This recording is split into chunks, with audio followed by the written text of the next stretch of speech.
Hi everyone, welcome back to the channel.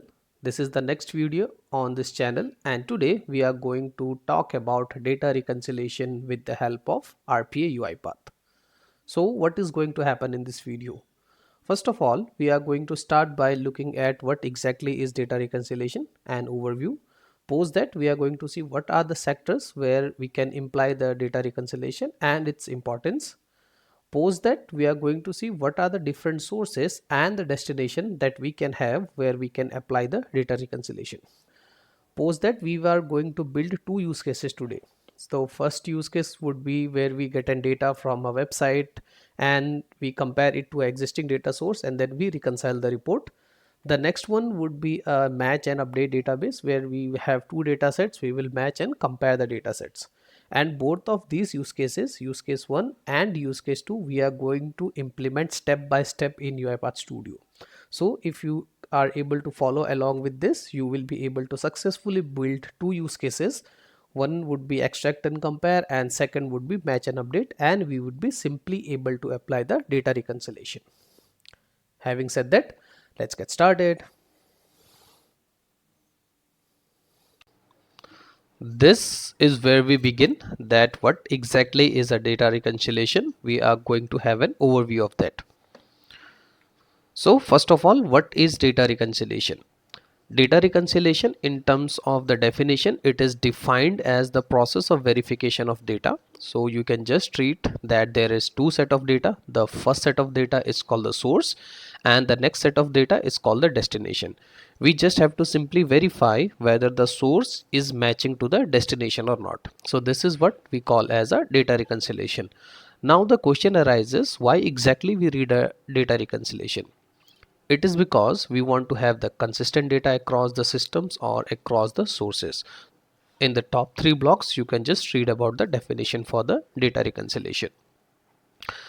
Now, when I say data reconciliation, the question arises when it is required. So basically, why I should do a data reconciliation?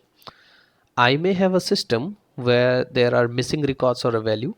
There might be a system which is having an incorrect data, or I may have a system where their data is duplicate or the records are duplicate. I have migrated an application from one version to another version and now I want to have a data reconciliation. Also, sometimes what happens, there are missing links of data. For example, A is linked to B, B is linked to C, and then we are not able to get the further links. So there is a missing links of data. So all these scenarios are some of the examples where we actually rely on the data reconciliation. The end objective of the data reconciliation is that the data should be consistent. Now there might be multiple reasons where the data inconsistency has occurred. Today we are going to see how exactly can we use a robotics process automation process to get the data reconciliation done.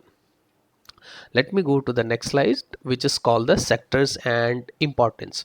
So which all sectors we think that the data reconciliation can be useful? So first of all is the banking sector.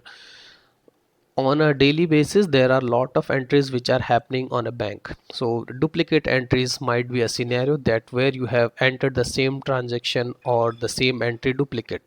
You have created two account for the same customer and you want to reconcile. So you have created one account in one place and the second account in second place. Now you want to reconcile that whether there are duplicate entries or not. Multiple transaction means you are doing a transaction and by mistake you have done the transaction twice. So what would happen? That would result in the data discrepancy, and in that case you would require a data reconciliation.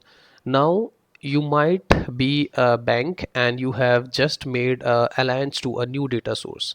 Now you want to make sure that all of the data which you are having matches to the actual data sources, and audits and compliance is thing that is necessary in the banking world. When I talk about the insurance domain, so insurance, we have a benefit reconciliation where you have to match that whatever benefit you are giving to a person or an individual matches to the person actually receiving it. The disbursement of the amount or the benefits are reached to the correct person and there is no discrepancies. Have you done overpayments? Have somebody made a duplicate claims? Or intercompany reconciliation? So you are an insurance company and you have a deal with another insurance company to provide the benefits, and you want to have a recon. In those scenarios you will have to do a data reconciliation. So in those scenarios you will have one source and you would have a destination, and the end goal would be just that the data for both the sources are same. Now the third block says the miscellaneous, where exactly the data reconciliation can be used. Data migration. You updated one version from version 1.0 to version 2.0, and now you want to make sure that both the version is having the same set of data. You are creating a report or reviews. You have to match the transaction. You have to do the classification, and you wanted to maintain a data quality, which means that the data is not redundant and reliable. Now that we have seen what data reconciliation is, what are the sectors where it can be useful, now this slides talk about what exactly are the sources and the destination could be when we talk about data reconciliation. You could have an Excel to Excel reconciliation. That means that you have one source Excel and you have one destination Excel, and you want to compare the data. You can have a web to database where you just extract some data from the website, you extract one copy of data from the database, and you just compare and look for the discrepancy, or you generate a further report. Now the same thing can happen with a database to Excel. Any ERP application to a database, you just scrape the data, you get out the data of the ERP application and compare it with the database. And the last one is just an example where you just want to compare the emails to the Excel. So you are getting a set of emails which are having attachment. You just download the attachment, you compare it to the data which you are already having in an Excel. Now we can simply do a mix and match, and we can compare the sources and the destination. So for data reconciliation, the all we require is the one source and one destination. And now we are going to see how exactly in a UiPath can we do the reconciliation. To better understand the data reconciliation, I would be presenting two use cases in today's video. The first one would be extract and compare. This would be just an web to Excel comparison where we would be reconciling the data from a website and comparing it to an Excel. So what we are going to do, first we'll start a bot. The bot will get the data from a vendor website. So assuming the vendor website is an acme.com, which is a UiPath provided website, we'll get the data from a vendor website, we'll store it in an Excel file, and that would be represented as a source. Next, what we will do is we will create a separate set of Excel which is called the destination Excel, and the end result we just simply want to compare that which all data we have in the web as a vendor list and which all data we have in the existing. This can be an example where you have a vendor list of data coming from a website and you have a vendor list of data available with you. You just want to reconcile that whether there are new vendors available or not, or whether the inventory of vendors which we are maintaining is correct or not. So this is the first use case we are going to do today.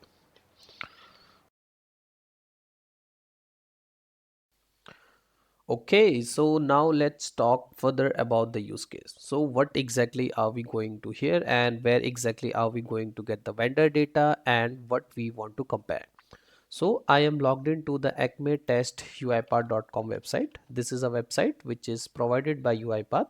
If I go here and I click on the vendors, and you will see there is a vendor inventory which is available. So I will click on here and I can see a vendor inventory available. You can see there is a drop down and I can see 4 or 5 vendors available. Now what is the use case we are trying to do?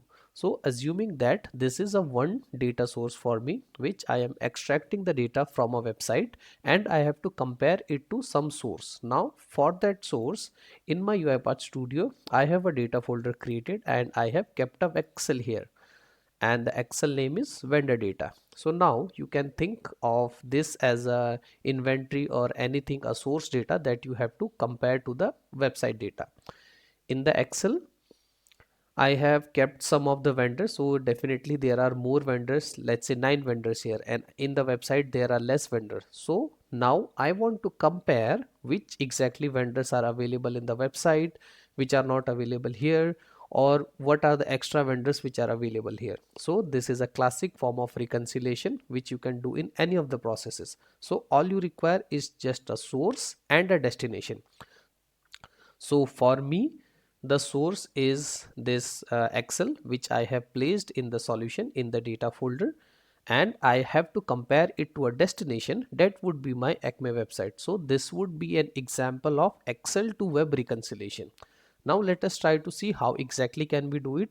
I'll do all the steps one by one and you can follow along with me. Okay, so I'll simply go ahead and log out of this Acme website. Okay, so now let us go to UiPath Studio and let's get hands on the coding. Okay, now I have opened a plain project in front of me. I just have a data folder and I have kept a vendor list of data here. We are presented with the main.xaml. Now the first thing which I will do is I'll go to the design and I'll create a new sequence.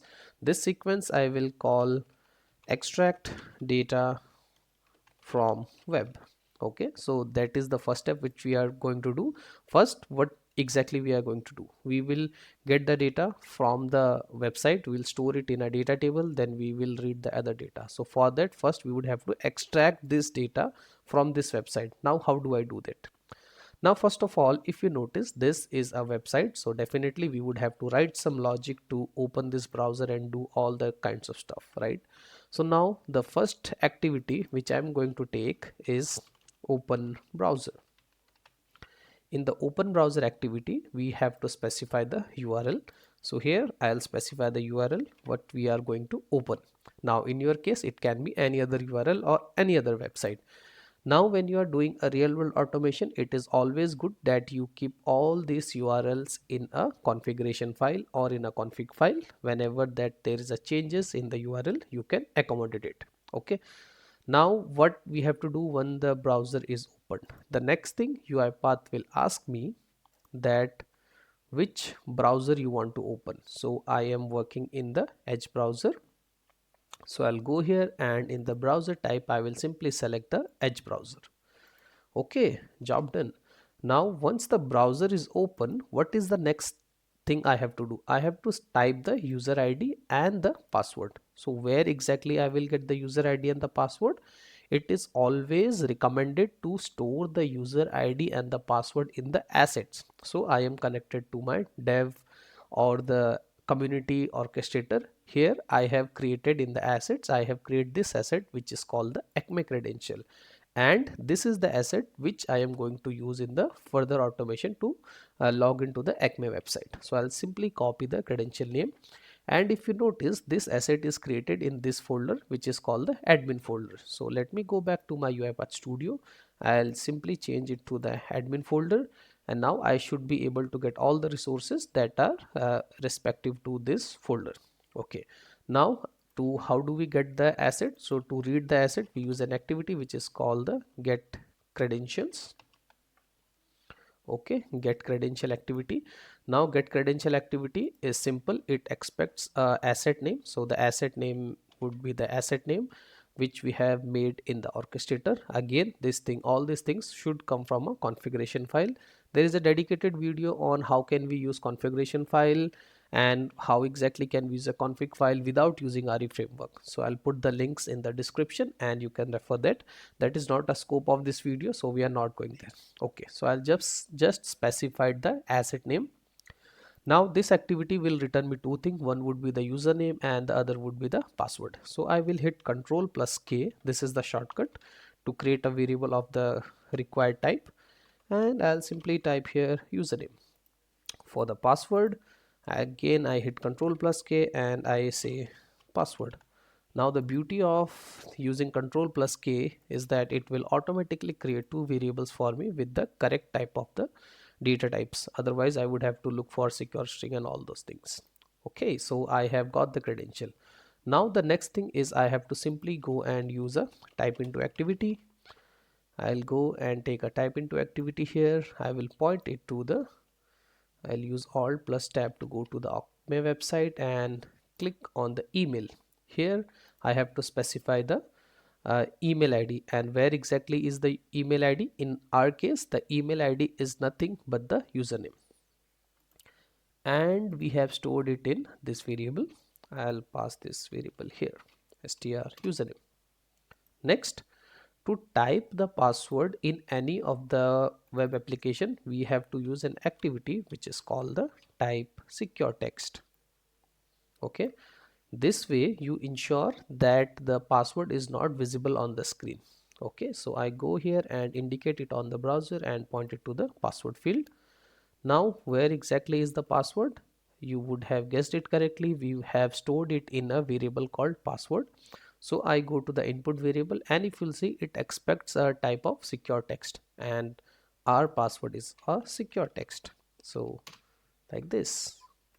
Okay, it worked. Now let me just simply go and edit the selector. I'll validate if the selector looks good. Yes, it looks pretty good. Similarly for the password. Okay, this selector will work.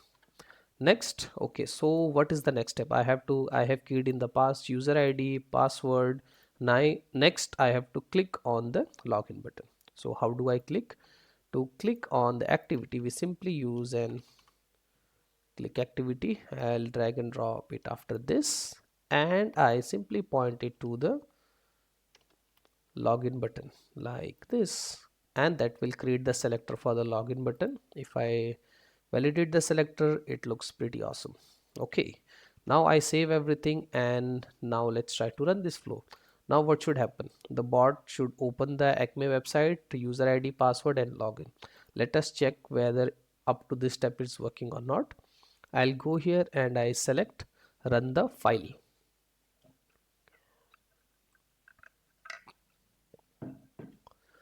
Okay, so Acme website is open. Bot will now fetch the user ID, password, login, and seems like it worked. Okay, so the next step is I have to click on the vendors, click on the vendor inventory, and get the all the data. Okay, so for that I'll use an activity which is called the attach browser. Okay, that will attach to the existing window which is opened by the browser. I'll click on indicate element, and I'll simply click anywhere on the screen. That will attach the current browser to my UiPath Studio. Okay, now what is the next thing I have to do? I have to click on the vendor button. I go to activities and I take a click activity here. Now from the click activity, I'll simply point it to the vendors button. I'll click on the vendor button, and a selector would be generated to identify the selector of the vendors button. So if you can see, I am getting a pretty long space here, so I can get rid of this, and I can simply put a star mark here. I'll simply go here and put a star mark also here, and I click on validate, highlight. This looks good. Okay, I'll click on OK, and we are able to click on the vendor button as well. Now what is the next step? So when I click and hover, you see it is opening the sub menu, and I have to click on the vendor inventory. How do I do that? It is again a very straightforward task. I can simply use and click activity here. Okay, and then I go to the click indicate element on the browser, and it is on the Acme website. Now I have to open the sub menu. So there is a shortcut, not exactly a shortcut, there is a key which is called the F2 key. So as soon as I press the F2 key, the automation will pause for 3 seconds, and you will have 3 seconds to open the sub menu and then take the next step. Okay, so let me go ahead and click on the F2 button, and it has opened the sub menu, and now I can select the item. Okay, so I was not able to select the item. Let me again click on the F2 item, F2 button, 3 seconds, and okay. So there seems some issue with the F2 button, and I am not able to select the item with the help of F2. Now if you use this in some other browser, it might work, but now this can be an actual scenario. How do I encounter, and how do I actually resolve this issue? To resolve this issue, I'll hit escape, and we will make use of an important property which is called the property explorer, which is a part of the in the debug. I'll go to the tick, tick, tick. UI Explorer. In the UI Explorer, there is a important and a pretty interesting tool which is called the Property Explorer and the Visual Tree method. So here, in such kinds of scenario, we can always use the visual tree method. So how exactly the visual tree method work? Let us see. I'll go to the UiPath UI Explorer. So in case you don't know what exactly is UiPath UI Explorer, this is a wizard that is very extremely helpful, and you would have to use it whenever you are dealing with selectors. This has all different kind of functionality: Property Explorer, visual tree. I have a dedicated video on this thing, that how exactly we should use each and every button and explaining each and every layout. I'll put the links in the description and you can refer that. Okay, so let me go ahead and click on indicate element, and I'll go to the vendors. Now as soon as I click on the vendor, there is an entire visual tree which is loaded. So this visual tree is nothing but the entire HTML structure of the Acme website.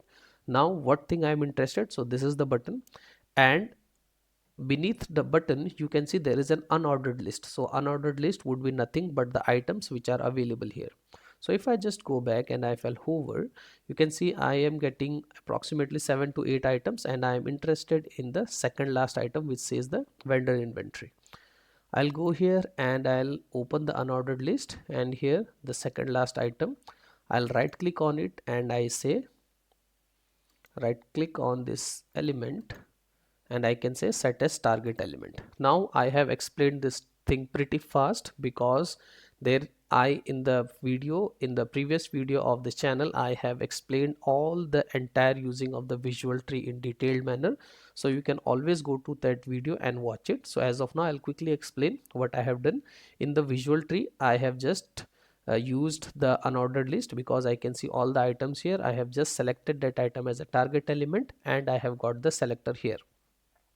Now in the UI Explorer, I always has an option to edit and modify the selector to make it more reliable. You can see there is an IDX property, so that is not recommended.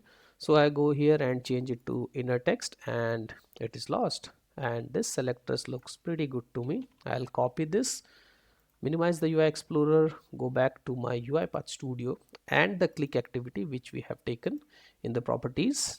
I'll go to the target. In the target, you see something called selectors. I'll paste the selector here and click OK. Now what should happen when I run this automation? It should be able to click on the vendor inventory, and we should be able to get to the new page.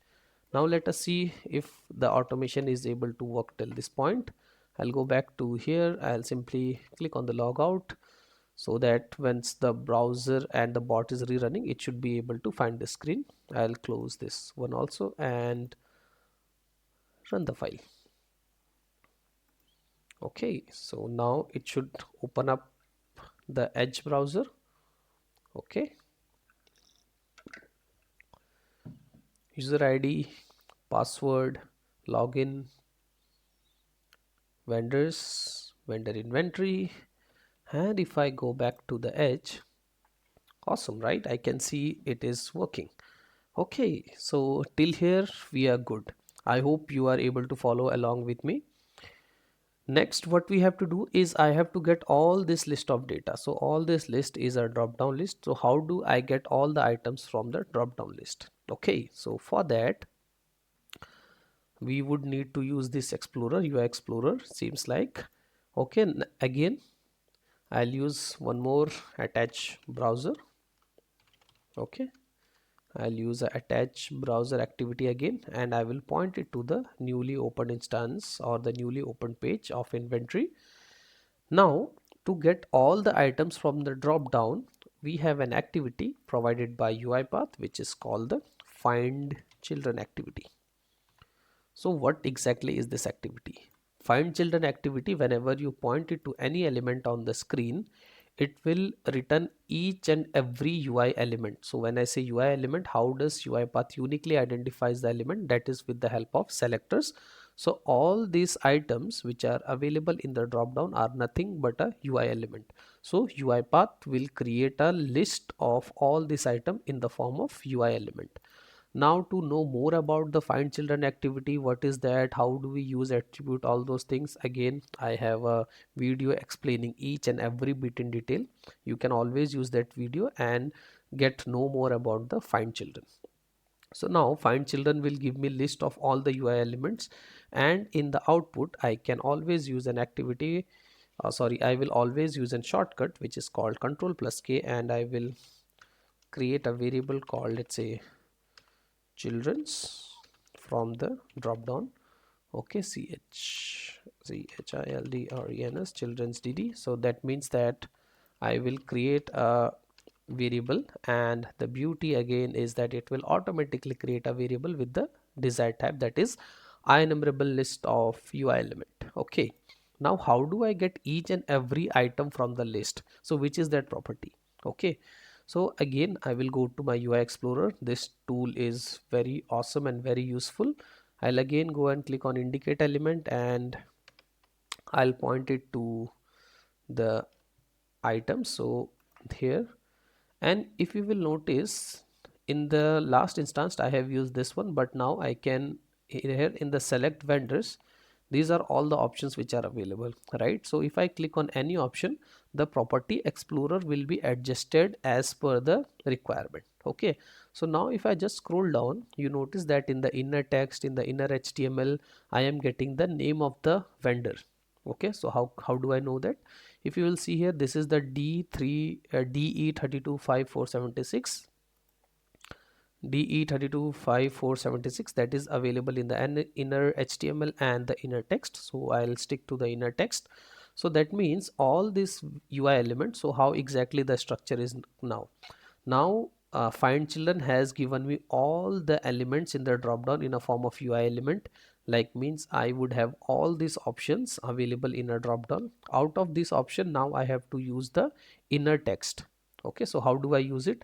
Now this property explorer in itself is a pretty interesting and pretty good topic to use.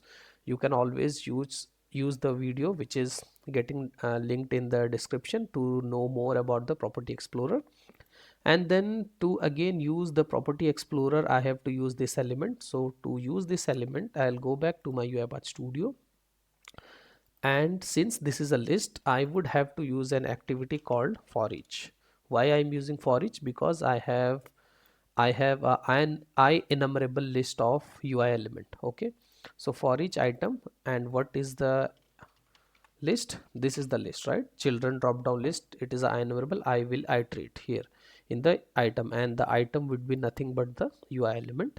So you have to go to properties, and in properties you have to tell UiPath that which type of argument I am rotating and I am iterating in the for each. So how do I know? I can go to the variables, and you can see in the braces it says UI element. So that means in here, in the object, it would not be an object, and it would be uipath.core.ui element. If you are not getting it here, you can click on browse for types, and you can search here UI element. Okay, UI element, and you will see it here, uipath.core.ui element. You have to simply click on OK, and that way UiPath Studio will know that in this for each activity we are iterating a UI element. Okay, so now when I am using iterating, that means in the item, now I would be getting each and every item from the option like this.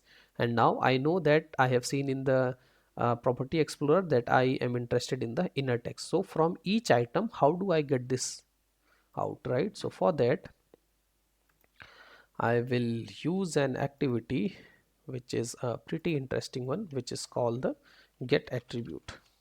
Okay, so get attribute is an activity which will help you to get the attribute, and the input for this activity, if you will see, the input is the element, right? The name of the attribute which you want to select. Okay, so here the target is the element. So which is the element now? So we are iterating the item here, so that means in the element I would have to pass the item. Okay, why I am passing the item here? Because we have created a enumerable list of UI element, and we have told the for each activity that see, you have to iterate the UiPath.core.element, and that is where I am using the in the get attribute in the target property we are using the items. Right now it will ask me, okay, you are passing me the item, so that means you are passing each and every item one by one, what value you want me to give as output. So I have seen that it is available in the inner text. Okay, so it's very simple, you just have to go here and select the inner text. That's it.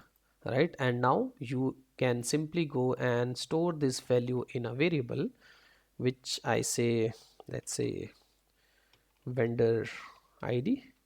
Okay, now when I store this in vendor ID, that means for each and every item I should be able to get in the value in the vendor ID. To know more about get attribute, I have a dedicated video which I have made on selectors that include get attribute also, so you can always refer that. Now let me go ahead and simply use an write line activity. So this write line activity I am writing just to make sure that I am getting all the vendors name correctly. Okay, so here the write line activity, I will simply and go ahead and type the vendor ID. Okay, so I will use the vendor ID here, and now if I run this entire automation, in the output I should be able to get all the vendors ID which are available in the dropdown. Okay, so let us try to run this automation. Okay, I'll close this browser, go here and run the file.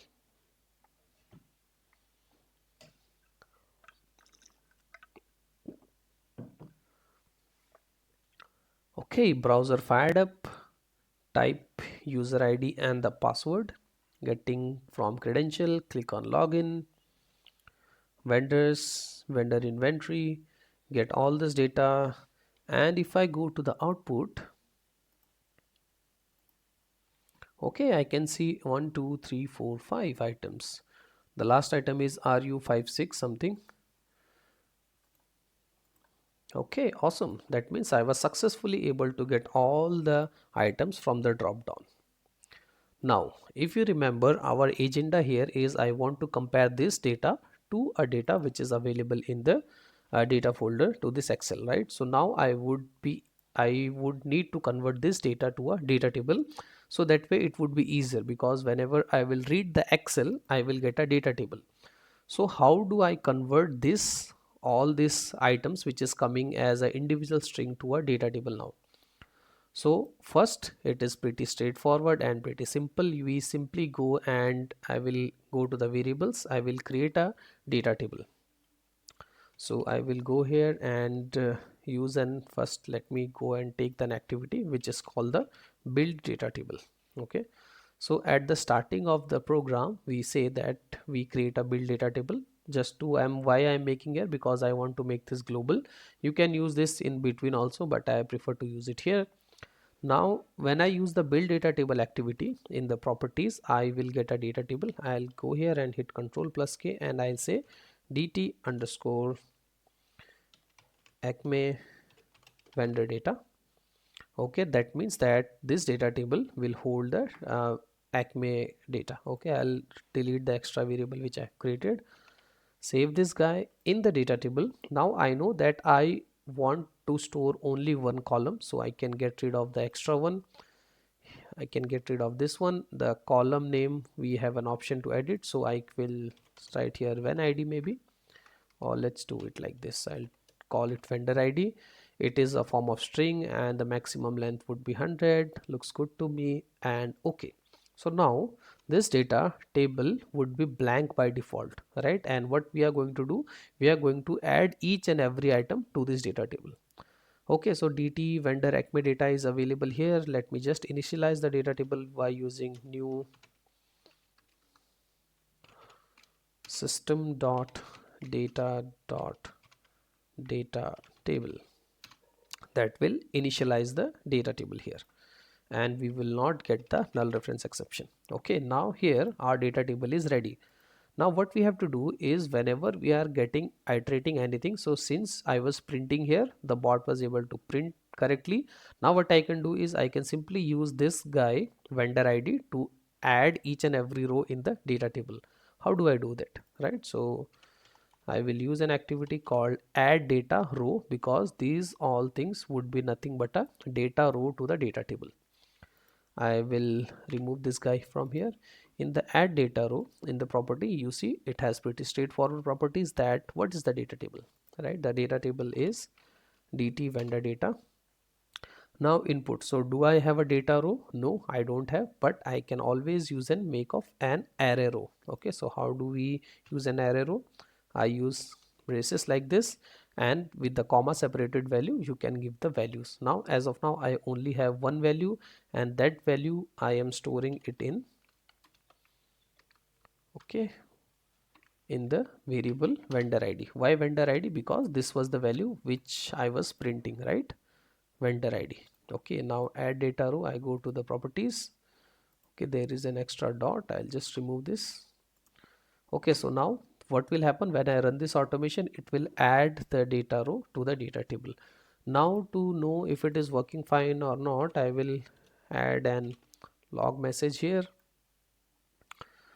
and let me select it to info level, and I'll simply say added item, and I'll print that item which is getting added. So that was vendor id. So that way whenever the bot is running end to end, I will be able to see that what data is added in the data table. Okay, and seems pretty good. So that means that once this is completed, so at the last, let me do one more thing. I'll add one more log message activity at the end. Okay, I'll add one more data activity here which says info level, and I'll say the total count.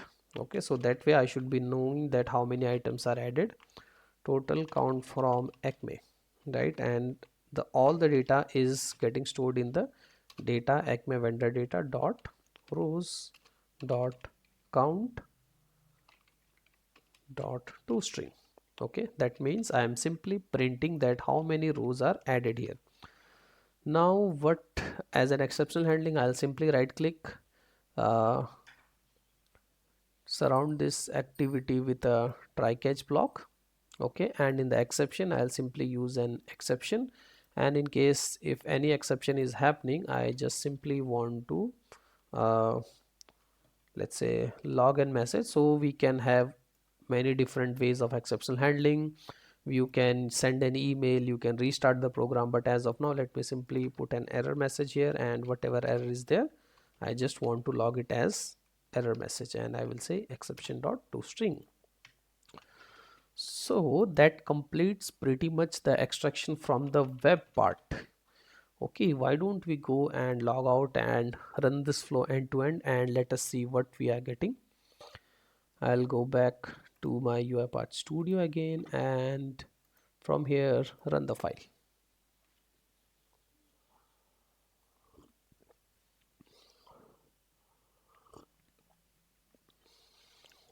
Okay, Acme website is logged in. User ID, password, login, vendor, vendors inventory. It will get all the data. Let us see the output. Item added this, item added this, total count from the Acme is 5.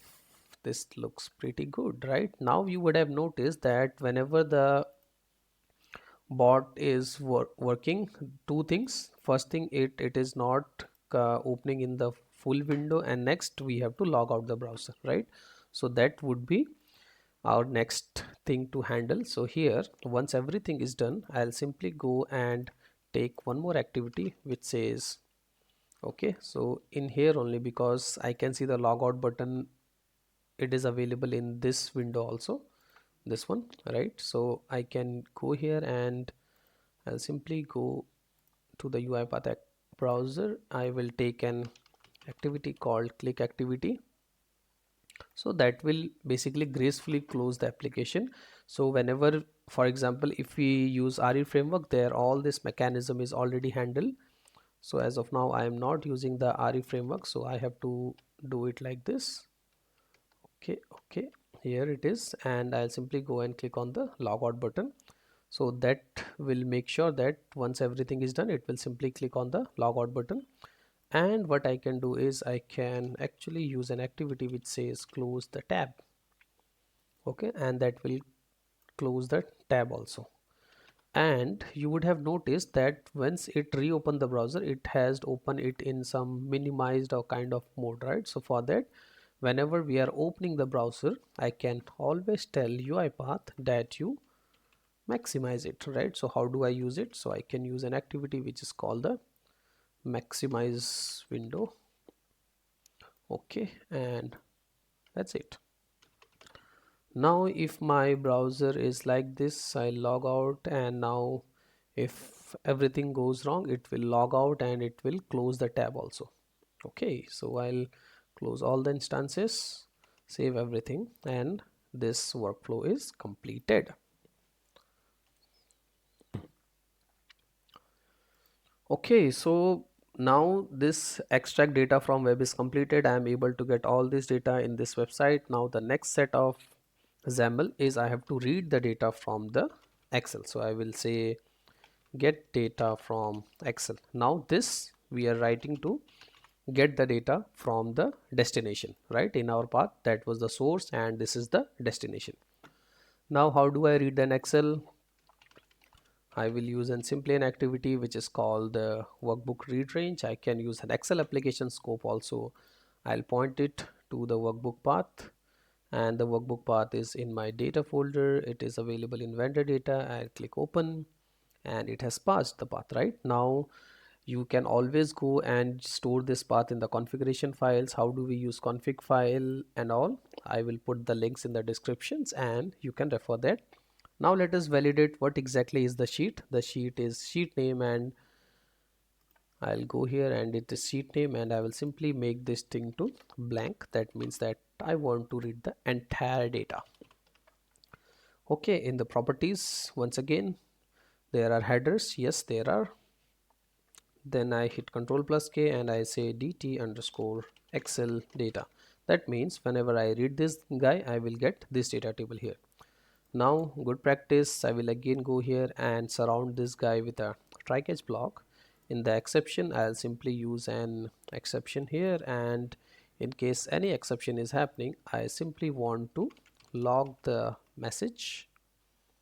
Okay, and I will use the error here and I type exception dot to string. Okay, so this is done. Now my data from web is ready, data from Excel is ready. Now let us go to the main.xaml file. Okay, so this is the place where we will write the actual logic for the reconciliation and everything, right? So what are the steps I would have to follow? The first step is I would have to get the data from the source, so which is that XAML, that is extract data from the web. Done. Next I would get the data from the Excel, that is also done. And then I would have to invoke write a logic to compare both the data tables. But now both the data tables are inside this workflows. Let us get out of them. So I'll go to the arguments. I will use an argument, let's say out underscore vendor dt, and I will set this to out, and the out argument type would be data table. And here once everything is completed and we have printed the count somewhere here, I will simply use an assign activity. Okay, and I will assign the output variable, which is nothing but the one which I have just created, data table, with the dt acme vendor data. Okay, save. Similarly, from get data to Excel, I'll go to the arguments. I will hit Control plus K and I will create a out argument here also, out underscore dt Excel, and this would be an out argument. The argument type would be data table, and same thing here, at the end, once it is done, I will simply go here and take an assign activity. In the assign activity, I will say out dt excel is equal to whatever data we are reading from the excel in the form of data table, that was dt excel data.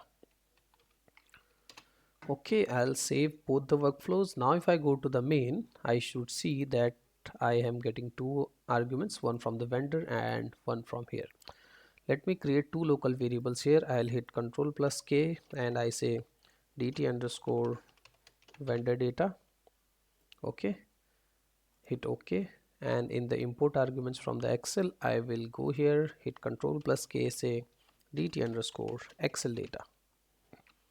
Okay, and now UiPath would have created two local variables for me here. Okay, so these two locals variables are created. Now what we have done till now, let me pull up a notepad. Okay, so we have get data from the Acme site. Okay, and I have a data table 1, then I have get the data from Excel, and I have something called a data table 2. Now we are doing the reconciliation, so I would have to compare both the data table 1 and data table 2 and see what exactly is available here, not available there, right?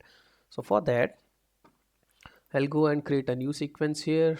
Okay, I'll not create a new sequence here. Let me drag and drop a sequence to the main, because here only I can write that logic, and I will rename this logic to, let's say, recon logic.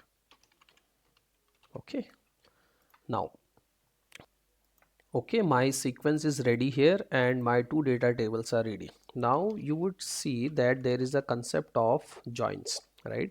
So if you are coming from programming background, so if you have two data sets and if you do a inner join, that means you would get the common one, right? If you do a left join, then you get the data from the first data set and the common one, right?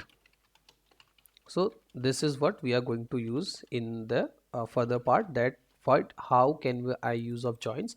Now I have again one more video explaining all and each kind of the joins in details. You can refer that, but today here, if I want to know what are the commons in both the data set, I will use the inner join. In case I want to use what is extra in this the first data set, I will use the left one. Okay, okay, so to use the join, I'll go to the activities, and there is an activity which is called the join data table. I will drag and drop it here. There is a simple wizard which says the join wizard. Let me open it, and the options are pretty straightforward. Input data table 1 and input data table 2. So the first data table is the vendor data. The next data table is the Excel data. Now I want to know what is common in both of them, right? So I will use a inner join here, and the output I will, let's say, store and create a new data table which is called the common. Okay, dt underscore common, and assuming that I have to write the data here in the same sheet, I have to write the data here.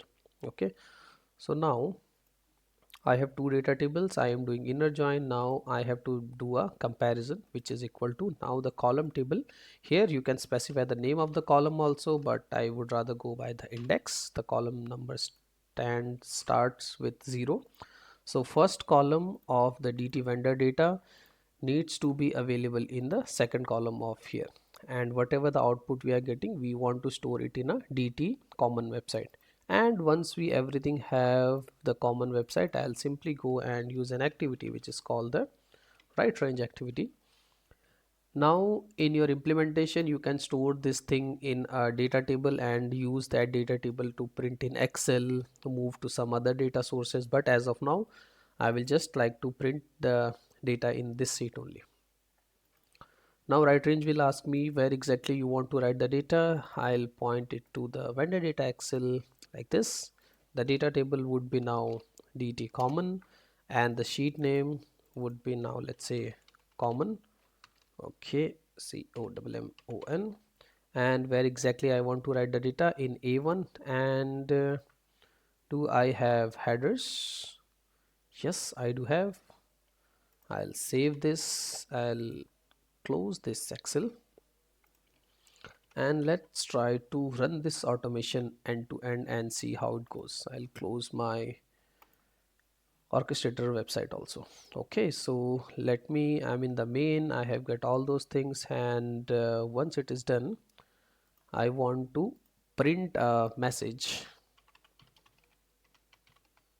Okay, with the message says, in the info I will say completed. Okay. Okay, let us now close the extra workflows. I'm in the main. So again, repeating, we'll quickly repeat what we have done: extracting the data from the web, extracting the data from the Excel, using join data table, getting the common data and writing the data back to the Excel. Okay, let's go here and run the file. Okay, now if you remember, we have written the logic to log out also. We will validate if that is working or not. Logged in, it has maximized. Okay, user ID, password, login, vendors, vendor inventory, extract all the data, log out, close the tab. That worked perfectly. Now Excel manipulation, and let me see the, I'll close this guy. Okay, so the bot has stopped, and if I go to the output, I can see total from the Acme was 5 and it is completed. That was pretty quick. Let us go to the project. I'll open the vendors, and in the common I can see that these are the common ones, right? So only two elements are common in the entire sheet. How cool is that, right? Now let's say I want to know which are the items which are extra here. So only two are common here, right? So these two are the common. That means my data reconciliation is done, which says that in the system you have this and in the website you are getting this data. So that means only two are common here. Now I want to know which are the extra ones, right? So you can always copy this guy, copy, and I'll again paste it here, right, in the join wizard. Now instead of inner, I would simply use an let's say left join. Okay, and in the left join I know that let's say I want to know which are extra in the vendor data that is from the website. So it will keep all this data here from here and equals, so nothing is there, and I will create a new data table which says the extra one, dt extra. I will name it, hit OK, and now here instead of dt common I will write dt underscore. Okay, I think it's not created here. I'll go here, control K, control V. Okay, sorry, I'll hit control plus K and create this variable dt underscore extra extra, hit OK, and here in the data table now I would pass dt extra and the sheet name will be now mind you, when are using this activity, it will automatically replace the existing one which we have created here. So what will happen now, we have two things which it will get the, we will get the right range for the common one, and this is the joint data table for the extra one. So I will extra, and right, so this is for the extra one, this is for the common one, reading, writing, and at the end completed. Save everything. Let me go here, and I see it available. Okay, let's do one thing. I'll go here and let it keep writing. Anyways, it was override, so I'll close this Excel. I say don't save, and go here and run it. Now what exactly is going to happen? Again, the bot will open the Acme website, so it will get all the data from the Acme website. It is getting the user ID and the password from the credential store, clicking on the login, Click on the vendors inventory, extract all this data and compare it to the data which we have kept in the Excel. It will do all the reconciliation, and at the final it will tell which was extra, which is common. Okay, it says completed. Let me go to the project and I'll open the vendor data. This is acting as an input and output for us. So this was the input which we have created. So the bot says that you have these two in the common. That means the bot compared this list of vendors to the list of vendors which are available in the Acme. It found that only two are common. In the extra one, it says that these are the matching one and these three are the extra ones, right? So that is how you can use the with the help of data reconciliation. You can do all set of reconciliation and you can just play around the joint data table. So I hope you were able to follow up till this point.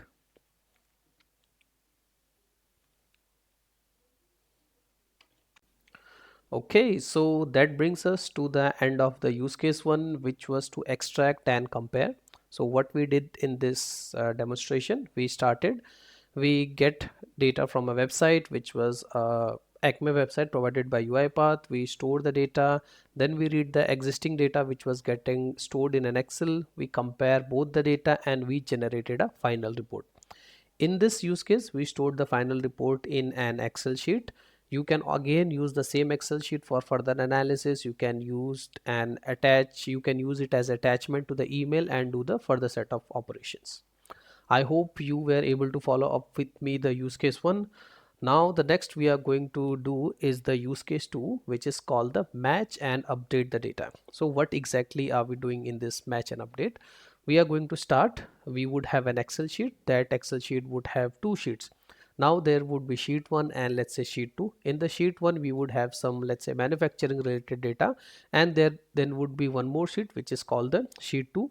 We would have to match the items and see where exactly is the data lying, and once the data is matched successfully, we want to update the data back to the sheet 1. So that is why it is called the match and update. Now let us see what exactly is the use case and how we can do this. Again, so the same steps you can follow along with me and you can build this use case yourself also. So let's get started. To start with the automation, let's first see what we are trying to accomplish. I'm in my UiPath Studio. In the project folder, I have a folder called data, and inside the data, I have kept an Excel file which is called the sample Excel file. This is the file we are going to refer in the automation. If I walk you through the content, so the data Excel file, sample Excel file is having two sheets. The first one is called the data sheet and the next is called the master sheet. In the data sheet, I have a data which is related to some of the manufacturing or the sales data. So the thing we are doing here, if you will see, there is something called a country code here. The country code is in a form of code. So let's say MEX refer to Mexico, CN is Canada, US is United States of America. And adjacent to that, I have one more sheet which is called the master sheet. In the master sheet, I have the country code and followed by the country name in full. So if I go IND, it is called India, and if I pass BN, it is the Bangladesh. Now, as part of the automation, what I am trying to accomplish here is in the data sheet, wherever there is MEX, we want to put the country name in full.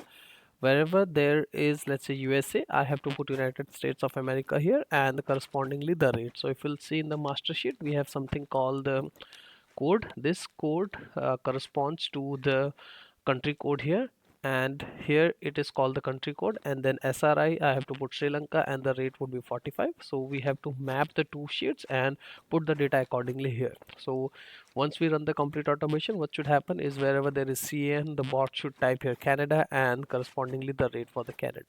So that is what we are trying to accomplish here. In the real world scenario, this Excel can be a very big Excel, and we can do the same with a different set of Excel. So it is not necessary that this data is available in the correspondingly sheet. We can have this data in different Excel sheet as well. So we are going to see how we can address this issue with the help of UiPath Studio. Now that we understand the complete objective of this tutorial, let us try to build the solution in the UiPath Studio.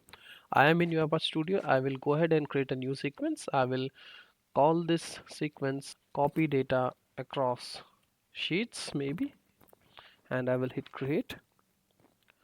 So the first thing here is we want to read this Excel file. So since every operation is going to be happening in the background, so we don't necessarily need the Excel application scope. We can always go ahead and take the read range of the workbook. So that way everything will happen in the background and I don't want to see anything on the screen, so I can always go ahead and use the this one workbook. Okay, in the data, this is the Excel file for me. I will hit open. Now what is the sheet name? So if I go here, the sheet name, you will see the sheet name is data, right? So this I am reading the source data, right? So we will just rename it to data. We can always pass this thing as a configurable and we can read all this data from as an arguments or as an argument by reading the configuration file, and that way we can parameterize this workflow also. So as of now, let us just read the entire range. Once the data is read successful, what we want to do, we want to store it in a data table. The data table would be dt underscore, I will call it source. So I have the data available in my dt underscore source, and if you will see the variable is also created for me. Okay, next what I want to do is I want to repeat the same activity for the second sheet. And where is the second sheet? The second sheet is available in the same Excel. So I will again point the read range to the same Excel like this. Now the sheet name would be, if I just go back to the Excel, the sheet name is master. So I will go here and I will change this to master. A is in small master. I want to read the complete range, so I will leave this blank and here I will type dt underscore master. So that way now I have two data tables. The first data table is dt underscore source, that will consist this data, and the next is dt underscore master, that will have the data which is available in the master sheet.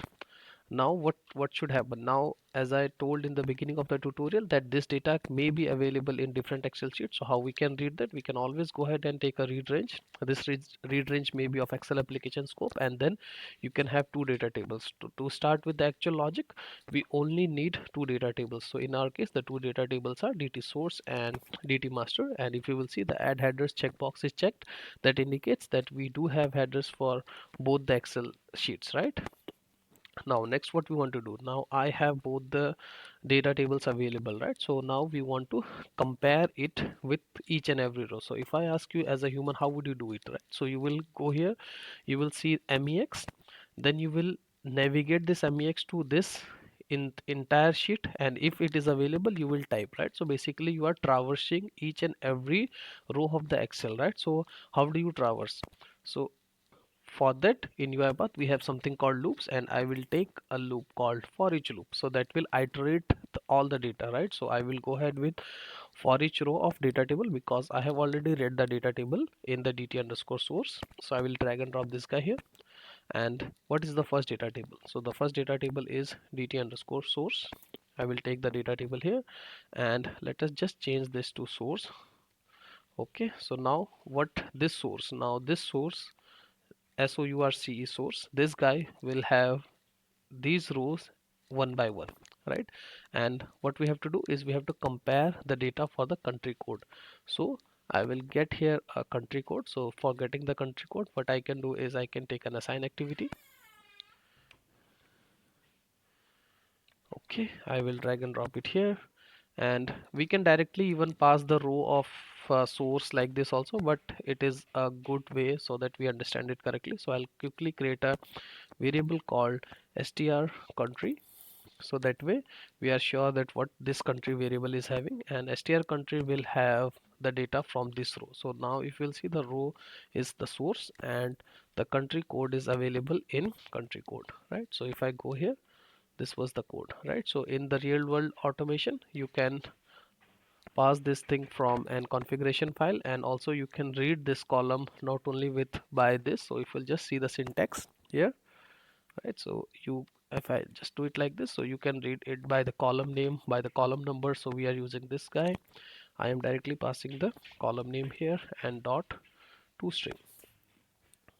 So now what would happen, when for each and every row it will pass the country code, this guy country code mexger in this variable called str country. Okay, let us do one thing.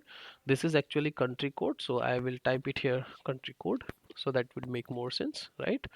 and this is updated accordingly. So I have the country code available. Next, what we want to do is we want to check the country code in this sheet, right? So which is this sheet? In the master sheet, and we have this data in dt underscore master. Okay, so for that thing, what we will do is we will take one more for each, right? Because we have added that data table also, and that will be inside here, right? Inside this for each. And now the data table would be dt underscore master, right? So, and I will just call this row as master. And now, so now I am in the dt underscore source, and inside the dt underscore source we have the country code. So that means that I have, and when the bot will run, I have this guy available, mex, in the variable which I have created. Now I want to compare this variable against the master data. So how do we do that, right? So inside the for each row I will type an if activity. Okay, let me go ahead and take a if. I drag and drop an if. So now if I have to check if the country code, str country code, which is the mex, is available or not, right? So what we do is we are checking each and every row of the master, right? So what we have to do is if str dot equals, or let us, we can do it like this so it would be easier to understand. If this is the row, if master of which row. So now if I just type it here, so this is the first row of the master, right? This is the first row. So we want to check the country code in the master. So I will copy this. I will go back to the automation. I will pass it here, and dot toString dot equals, okay, dot equals, and I will pass here str country code. So now what is this expression? So we have already got the mex here, right? So if I just take the example, we have already got the mex here. Now we are telling you about to check mex for all the data rows in the master, right? And in the master we have got this row in the first, and this is the column, right? So what we are telling you about, in the first row, whichever row you get, in the first row you check the country code if that is equals to this country code. So as of now, let us not write exactly in the sequence, but let's try to print this, right? So I will do a write line, right? And let's see what exactly. And as of now we will run in the debug mode, and we will say, let's say found. Okay, and if it is not matching, we want to print not found. Okay, so let us just try to run this automation, and I will append this thing with the country code, right? Let me just do this thing so that way we are sure that we are moving in the right direction. I will do it like this, and in the not found also, let us try to run this file in the debug mode. Okay, so let me put a debugger here. Okay, now I will put a breakpoint here. So since we are using the workbook activity, we cannot keep this Excel open. So I have demonstrated all these things in a video which is called the difference between the Excel and the workbook activities. If you are not sure, I will put the links in the description and you can refer that. So as of now, I will just go ahead and save this. Okay, and let's try to run this file in a debug mode. I click on the debug file. Okay, so the bot is executing. Okay, let us go to the variables, and if you will see, we have a variable called str country code. So the first, it is having the mex, right? And now we have a row, we would have a row called master. So in the master row, if you will see, this is the master row, right? And in the master row we have a data for the mex. So let's see what should happen, right? So the first, it should go ahead and go in the found, because mex was available, right? So it has found it, and which guy it has found? It has found mex, right? So that means we are moving in the correct direction, right? So if I again go into step into, it will come out of the loop, and next it will again compare it for each and every row, and it will print found, not found, found, not found accordingly. Okay, so that means we are, see, if you'll see, it has not found the gr, because after mex there was gr, and gr was not available. Okay, let us do one thing. Now that we are moving in the correct direction, I will remove this guy from here. And now what we want to do, now if I go back to the Excel, if I go to the project and the Excel file, let it open. Okay, so if this mex is found here, what we want to return, we want the row, this is the row, right, the master row, we want to return the country name and we want to print the country name here. Okay, so how do we do that? Once the country code is found, right, so to write the data in the cell we use an activity called write cell, right, and you can use either of the write cell. You can use the excel one or the workbook. So for the excel one you would require excel application scope, but we can directly use this one because we want everything to happen in the background. Okay, so now it asks me for the workbook path, so right, so this is my workbook path, sample excel is my workbook path. Next it asks me the sheet name, which sheet I want to write the data, right, I want to write the data in the data, right, and what would be the cell content. Let us talk about the cell content a little bit later, but let us first see what exactly is the cell, right. So if mex is available, where we want to write the data, we want to write the data in the j column. And what is the j column? Country, right. So it, if you will see, it is starting, the first is header. So if the data is available, we have to write the data in j of 2, right. So what is this? This is j of 2, this is j of 3, this is j of 5, this is j of 11, right. So if you will see here, this column is fixed but this number is changing. And how this number is changing? This number is getting appended by 1 every time, right. So how can we write that logic? It is very simple to write that logic, right. Where we want to write the data, we want to write the data in the j column. So this j is fixed, right, and next I want a number. So to have that number, what I will do is I will just go up, right, not inside this for each, okay, not the parent one. So the parent one is dt source. Inside that I will create an assign activity. Okay, let me drag an assign activity here. Okay, and I will create an integer variable called, let's say, counter, integer counter. Okay, and I will assign it a value of 2. So by default it will be of type string. Let us change this to integer 32, integer counter.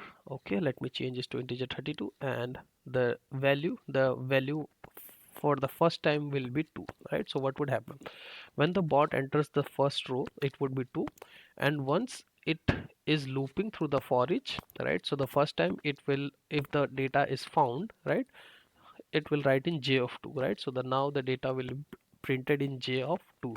And where is the 2? It is in this variable dot to string,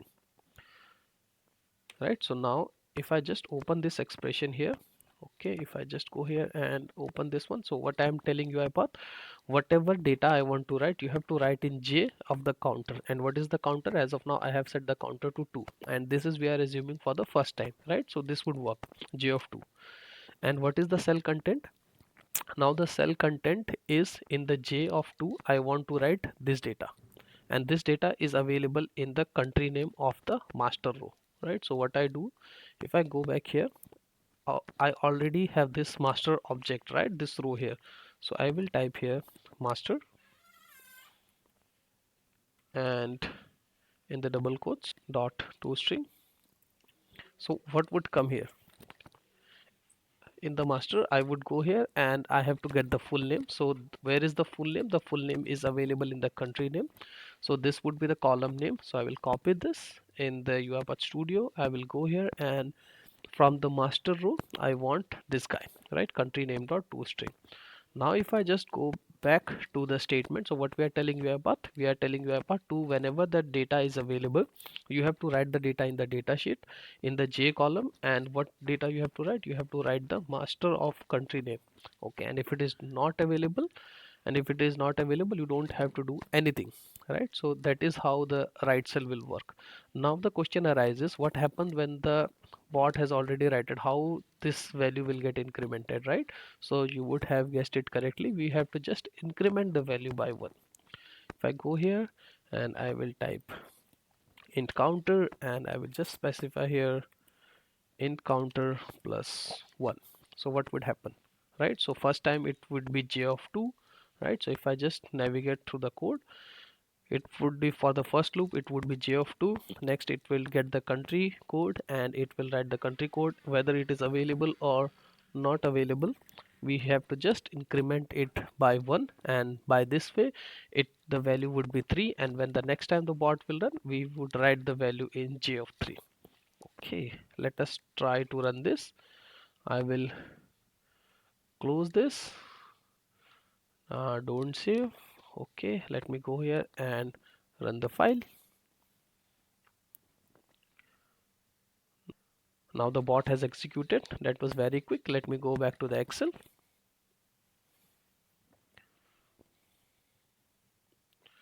and in the data we were able to get this data. Okay, so we were able to get it for Max, it is Mexico, for Germany, for Canada, for USA, for, but we are not getting it for this.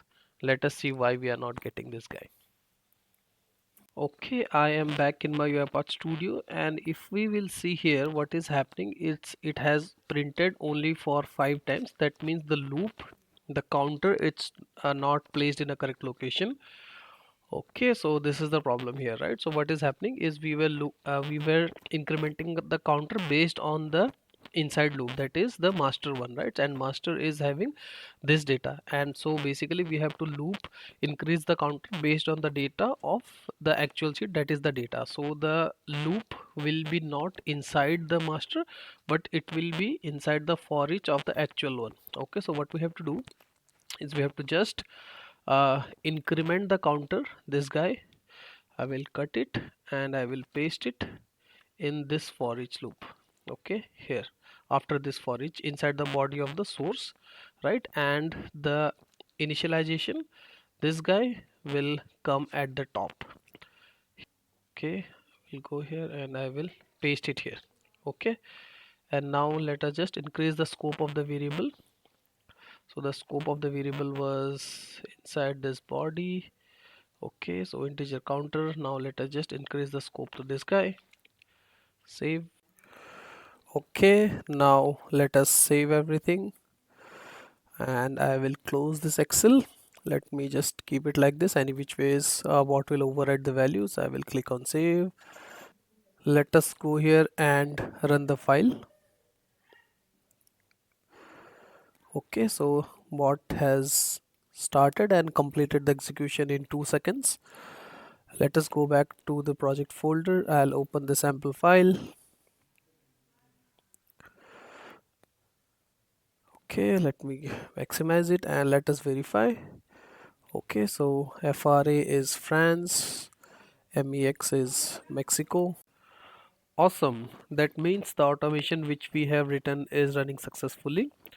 Okay, so now the country is available. Now the next thing is we have to put the rate also, right? So how do we put the rate? So rate is available in the master in the rate column. So let us go back to the automation, right? And let us see what changes we have to do. We already have the counter here. We are looping it with the help of the source, so the country code will be as it is. We have to loop here and like this, right? So once the country code is matching, so now with writing the right cell where we are writing the country name, we have to write the rate also. So I'll just control C and let me put one more right cell here. Okay, I will go here and right cell this guy. Okay, and the workbook path will be same. Copy the workbook path, paste the workbook path. The sheet is data.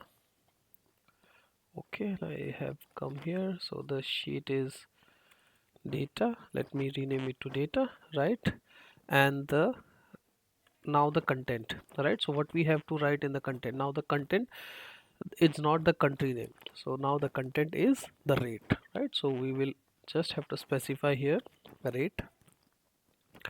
Go here and type rate here, and which is the cell. So the cell previously it was J, right? So we were writing in the J2, J3, J4. Now the rate we have to write in K2, K3 and K4. So the counter variable will be same. Only thing that will change is this alphabet, right? So if I just copy paste it here, the only alphabet will change is this guy. So now this will be right cell for rate. Okay, let me just do it like this so we can differentiate. Okay, this is for the rate and this is for changing the country. Okay, so I hope now it should work. Let me go back to the Excel. Let us delete everything. Save this guy, close the Excel, save the XAML, and let us run the file. Now the expectation is we should get both the country name as well as the rate. Okay, so the bot is executed in 2 seconds. That was very quick. Let us go to the output. I'll go to the project and open the sample excel file, and it seems like it has executed successfully. Let us validate the data. For, let's say, for Mexico, it has written Mexico and specified as 12. Let us go to the master sheet, and Mexico it was 12. For USA it was for USA it is also for let us go here. For Canada it's 23. So if I go here, Canada, Canada is 23, and the currency was CAN. Okay, so we were successfully able to get the country and the rate from a different sheets, right? So in the real world scenario, this sheet can be available in a different Excel, so we just have to update this data table, right? This guy. So we can just operate this logic in any of the data table. Okay, so now I hope you understand the concept of the data tables, how we loop through the data tables and get the matching of the data table and paste the data across the sheets. That completes the implementation for this logic. Okay, so that brings us to the end of the use case 2, that was match and paste data. In this tutorial, we have seen that how exactly can I do an extract and comparison, and the second use case was match and update the data. So both of these use cases were following the data reconciliation logic.